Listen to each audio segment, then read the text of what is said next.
Halo sahabat, gimana puasanya? Belum ada yang jebol kan? Jangan ya, soalnya sayang banget kalau sampai batal. Soalnya di luar negeri sana, salah satu cara menjaga puasa Ramadan adalah dengan melestarikan beragam tradisi unik selama bulan suci. Penasaran tradisinya apa aja? Nih, kita mulai dari yang kelima. Tradisi Hak Al-Laila di Uni Emirat Arab. Anak-anak merayakan tradisi Hak Al-Laila yang mirip dengan trick or treat. Pada tanggal 13 hingga 15 Ramadan, mereka mengenakan pakaian cerah dan berkeliling permukiman sambil menyanyikan lagu tradisional untuk mengumpulkan permen. Tradisi ini berasal dari Bahrain dan kini telah menyebar ke berbagai negara teluk. Kemudian di urutan keempat, ada Pakistan dengan perayaan Chand Raat. Malam terakhir Ramadan disebut Chand Raat atau malam bulan.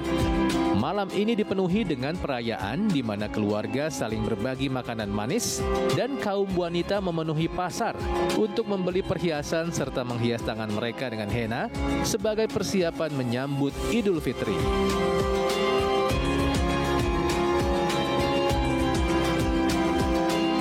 Lalu di urutan ketiga, ada permainan unik, Meibes khas Irak. Ramadan juga diisi dengan permainan tradisional Meibes yang dimainkan oleh kelompok pria. Dalam permainan ini, satu tim menyembunyikan cincin di antara anggotanya, sementara tim lawan harus menebak siapa yang memilikinya dengan mengamati bahasa tubuh.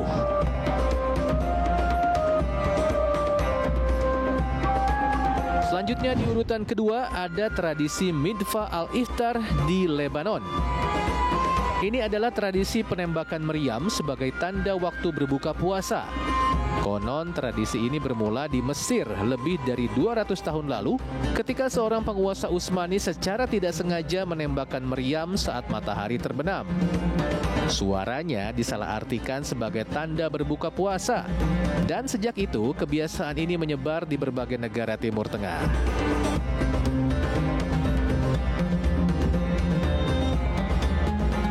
Nah, penasaran di urutan pertama ada tradisi dari negara mana? Ini dia, Askida Ekmek di Turki. Tradisi Askida Ekmek menunjukkan semangat berbagi, di mana seseorang membeli 2 roti dan menyisihkan 1 untuk mereka yang membutuhkan. Selain itu, suasana Ramadan semakin semarak dengan keberadaan penabuh drum yang berkeliling membangunkan warga saat sahur. Emang paling benar sih, di bulan yang suci ini, kita memang harus banyak berbagi. Ya nggak, sahabat?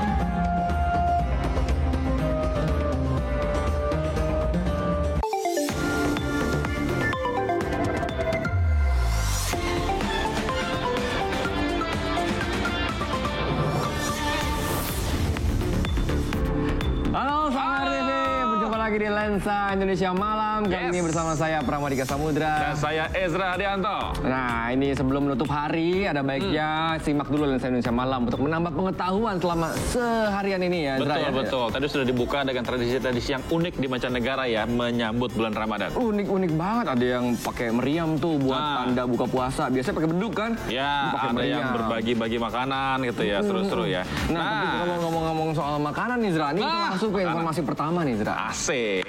Kalau makanan di negara kita berarti berhubungan sama takjil dong ya? Takjil, Ezra. Nah. Tapi kayaknya bosen deh, Ezra, kalau misalkan kolak pisang lagi. Nah, mungkin Pram ini sudah bosan dengan slogan berbukalah dengan yang manis. Ini kalau di Pandeglang, Banten ada nih, berbukalah dengan yang bohai. Haram, Enggak, yang ini halal. Halal di mananya nih? Nah, ini nih, yang ini bohainya beda nih. Nih. Penasaran?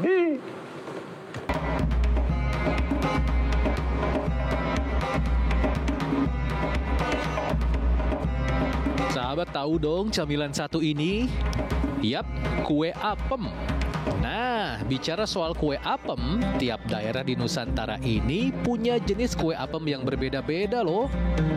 Kali ini kita datangin salah satu rumah produksi kue apem khas di Desa Kadubungbang, Kecamatan Cimanuk, Pandeglang, Banten.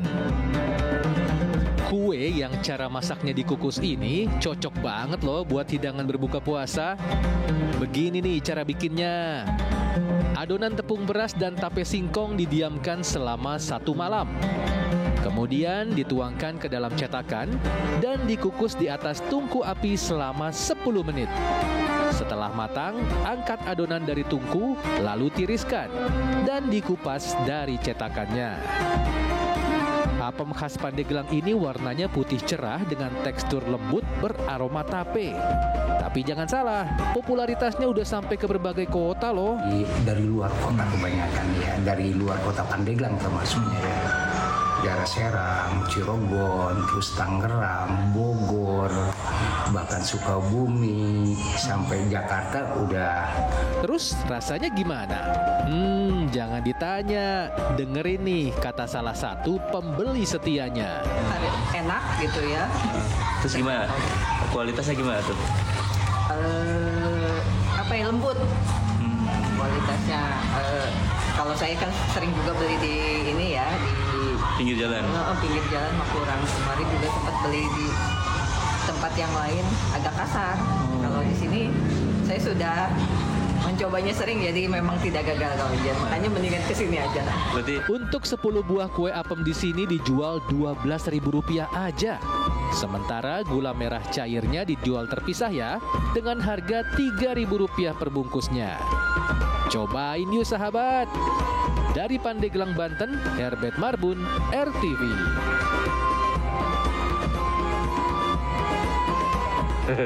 Itu bohanya di mananya, Zra? Nah, jadi kalau di Pandeglang, apem yang tadi putih itu disebut juga apem Cimanuk atau apem bohai. Oh, kalau di sana, sebutnya itu apem bohai. Oh. Gitu, jadi yang bohai apemnya. Gitu, kalau itu mah halal lah. Nah, iya dong. Enak lagi kan. Pasti. Lanjut, Zra. Nah, kita lanjut ke yang berikutnya. Kita ngomongin masih soal Ramadan ya. Oh iya dong. Kalau ada takjil gitu ya, setelah itu buka puasa, pasti biasanya kita langsung pada tarawih ya. Betul dong. Nah, ini ada tarawih yang unik nih. Uniknya di mana kalau tarawih itu kan biasa-biasa aja, Zra. Tarawihnya biasa. Cuma ini setelah tarawih ini ada yang dibagiin hadiah. Lah, itu tarawih apa ikut kuis? Nah, coba kita lihat nih. Nih, apa hubungannya tarawih sama ini? Kita lihat nih. Hubungannya apa nih?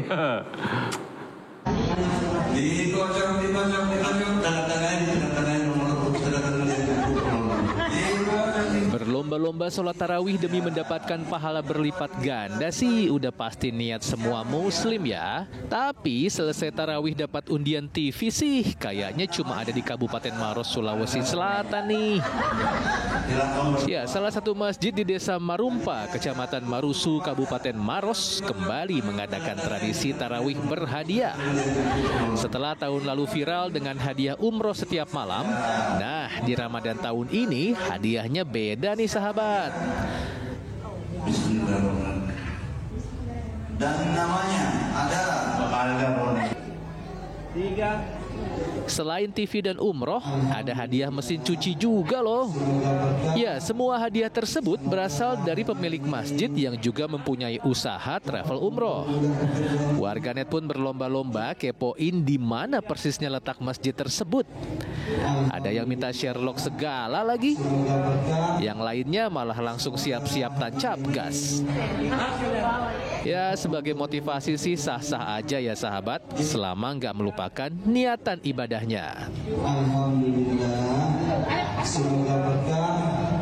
Jadi itu kaitannya antara tarawih sama tadi mesin cuci. Penasaran juga sih di mana sih tuh, pengen dong datang ke situ ya. Itu kan sebenarnya niatnya bagus sih ya, membuat orang semakin semangat ke tarawih gitu. Tapi jangan juga tarawih tujuannya untuk dapat hadiah ya nggak sih? Betul, niatnya kan untuk ibadah ya. Nah, Zra. itu. Mas, dapat hadiah. Itu. Ya kan? Nah, selanjutnya nih Zra, nih kemarin kita kan ngebahas rame banget nih soal banjir Bekasi nih Zra. Oh iya tuh, kemarin dari foto beredar ya itu banyak banget yang kayak motor-motor pada nyangkut segala macem tuh kan. Nah, Zra, ternyata bukan cuma motor Zra. Hah? Ada yang mobil juga sampai terseret arus Zra. Waduh. Dan ini membuat warga berjibaku untuk menyelamatkan mobil tersebut. Oh, dramatis dong berarti. Itu dia, ini informasinya. Ya Allah bang, Astagfirullah, Bang. Beginilah detik-detik saat pengendara mobil minibus nekat mencoba menerobos luapan air Cikarang di perumahan Villa Lestari Indah, Bekasi, Jawa Barat pada Selasa lalu.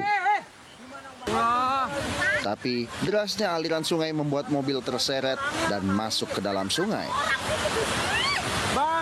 Video ini viral di media sosial. Hidup ya.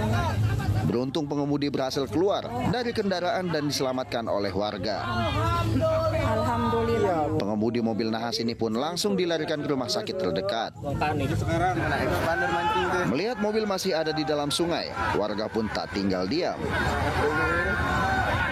Warga bergotong royong menarik mobil dari dalam sungai. Mobil nahas ini pun berhasil diselamatkan dan ditaruh di halaman rumah warga. Semua sigap, jadi kompak, dia benar-benar kompak, benar-benar semangat ngangkat ini mobil, nggak pakai tenaga nggak pakai tenaga mesin, ini pakai tangan, dibantu rame-rame yang warga. Sama dipotong ini mobilnya. Banjir bandang yang melanda kawasan Bekasi, Jawa Barat memakan korban harta benda berupa kendaraan roda 4 dan roda 2. Banjir besar ini bukan hanya fenomena siklus 5 tahunan, melainkan akumulasi dari persoalan sampah, tata ruang yang buruk, alih fungsi lahan hingga drainase yang tak memadai. Agar tidak terulang, mitigasi bencana harus lebih terencana dan bukan sekadar reaksi belaka. Dari Bekasi, Jawa Barat, Andika Fadil Utomo, RTV. Aduh, miris banget ya. Kasihan banget sih itu kemarin tuh banjir sebegitu besarnya tuh, Zra. Nah makanya kasihan itu kan yang repot itu ya. Iya. Setelah banjirnya itu ngeberesinnya tuh loh, bersihinnya. Aduh itu ribet banget. Tapi ini apa sih sebenarnya yang jadi penyebab banjir ini tuh, Zra? Nah, ini nih ada informasi dari Bogor nih. Jadi ada sebuah tempat wisata yang diduga jadi tempat yang ikut menyumbang terhadap terjadinya banjir. Kok bisa tempat wisata menyumbang banjir? Nah, persoalannya pasti soal AMDAL dong. Karena itu makanya Gubernur Jawa Barat marah-marah. Terus tempat wisata ini dibongkar. Dan menariknya, warga justru semangat dengan pembongkaran, bahkan mengawal proses pembongkaran. Lah kan? Bingung kan? Gitu kan? Nah, nih.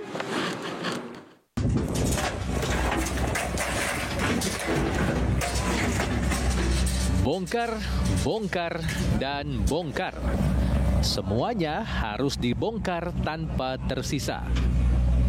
Bahkan warga pun ikut serta mengawasi proses pembongkaran tempat rekreasi Hibis Fantasi Puncak yang ada di tengah kebun teh Cisarua, Bogor, Jawa Barat, Kamis siang. Warga mengawal proses pembongkaran setelah Gubernur Jawa Barat Deddy Mulyadi memerintahkan pembongkaran karena tidak sesuainya izin dan realisasi luas lahan yang digunakan. Karena tidak dibongkar sendiri, perintah saya bongkar mulai hari ini. Ya, bantu Pak Wakil Bupati. Pimpinan DPRD Bogor. Pak Bupati juga sudah mengarahkan Pak Bupati, untuk dukung Pak Gubernur. Dukung, kita bongkar karena ini menimbulkan problem bagi lingkungan. Dan saya tidak segan-segan walaupun ini adalah PT-nya, PT BUMD Provinsi Jawa Barat, untuk memberikan contoh pada siapapun bahwa yang melanggar ya harus ditindak. Tempat rekreasi ini sebenarnya dikelola badan usaha milik daerah PT Jaswita. Tapi proses pembongkaran tetap berlangsung. Pembongkaran terjadi karena keberadaan objek wisata ini dituding jadi biang kerok banjir yang menerjang kawasan Puncak Minggu kemarin. Dari Bogor, Jawa Barat, Wawan Supriyatna, RTV. Saya suka nih. Bongkar. Ada juga yang harus dibongkar di pengadilan, Zra. Hah? Apa nih?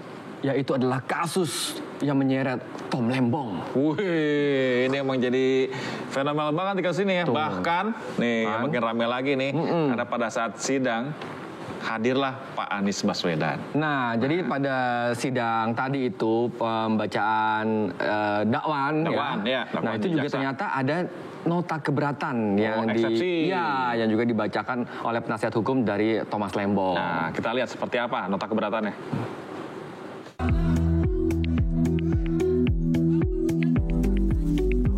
Terdakwa kasus korupsi impor gula Thomas Trikasih Lembong menjalani sidang perdana Kamis siang di Pengadilan Negeri Tindak Pidana Korupsi Tipikor, Jakarta Pusat.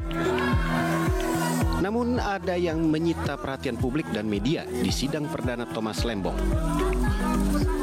adalah mantan Gubernur Jakarta Anies Baswedan yang hadir sebagai saksi sekaligus melihat jalannya pembacaan dakwaan oleh jaksa penuntut umum terhadap mantan Menteri Perdagangan itu. Selama persidangan berlangsung, tak hanya pembacaan dakwaan oleh JPU, Majelis Hakim juga memberikan kesempatan kepada tim penasihat hukum Thomas Lembong untuk membacakan nota keberatan atau eksepsi. Anies Baswedan mengapresiasi adanya pembacaan eksepsi di sidang perdana ini. Kita semua keluar dari persidangan hari ini mendengar secara lengkap, baik yang disampaikan oleh penuntut maupun disampaikan oleh nasihat hukum. Dengan begitu kita punya informasi yang harapannya masyarakat punya informasi yang lengkap. Nah, kami sampaikan terima kasih kepada Majelis Hakim karena hari ini juga itu dibacakan. Usai persidangan, terdakwa Thomas Lembong mengaku kecewa dengan dakwaan JPU dan ketidakjelasan hukum atas status dirinya dijadikan terdakwa menjadi poin dalam eksepsinya. Ya, saya kecewa atas dakwaan yang disampaikan. Ya, sebagai contoh dalam situasi di mana soal kerugian negara dalam perkara saya semakin tidak jelas, ya, tidak ada lampiran audit BPKP yang menguraikan dasar perhitungan kerugian negara tersebut. Sebelumnya Thomas Lembong diduga memberikan izin kepada pihak swasta untuk mengimpor gula kristal merah yang nantinya akan diolah menjadi gula kristal putih pada tahun 2015 lalu. Impor tersebut dilakukan saat Indonesia tengah mengalami surplus gula sehingga menyebabkan kerugian negara sebesar 578 miliar rupiah. Dari Jakarta, Andrianus, Salsabila Alkatiri, dan Indah Revina, RTV.